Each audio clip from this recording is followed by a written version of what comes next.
याच्यामध्ये परवा दिवशी म्हणजे 29 तारखेला आपल्या तळबेट पोलीस स्टेशनच्या हद्दीमध्ये हायवे नजीक एका साठवणच्या जंगलामध्ये एक बॉडी मिळाली होती, ज्याच्यामध्ये जखमी अवस्थेत एक इसम पडला होता. त्याच्या डोक्यामध्ये दगड घालण्यात आला होता. बॉडी अनआयडेंटिफाईड होती. आपण त्या व्यक्तीस तळबेट पोलीस स्टेशनचे प्रभारी भोसले साहेब यांनी तत्काळ वैद्यकीय मदत दिली.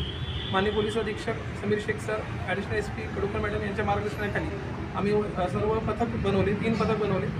बापकर साहेब, कराड शहरचे DB आणि इतर सर्व अधिकारी यांनी त्यामध्ये कष्ट घेतले. सर्वप्रथम त्या जखमीला आपण कृष्णा हॉस्पिटल येथे स्थिर करण्यात आलं आणि त्यानंतर पूर्णपणे तांत्रिक तपास होता. अनोळखी इसमाची ओळख पटवून आपण पथकं बाबरसाहेब आणि इतर टीम पुण्याला रवाना झाले.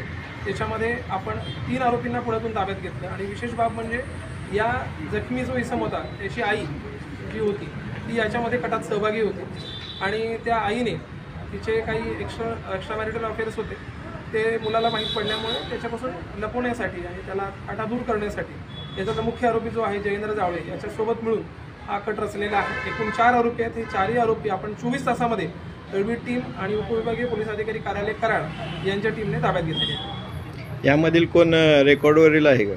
नाही, याच्यामध्ये अद्याप आपण जे तपासलेले आहेत तर 4ही आरोपींचे आत्तापर्यंतचे क्रिमिनल रेकॉर्ड नाही आहेत.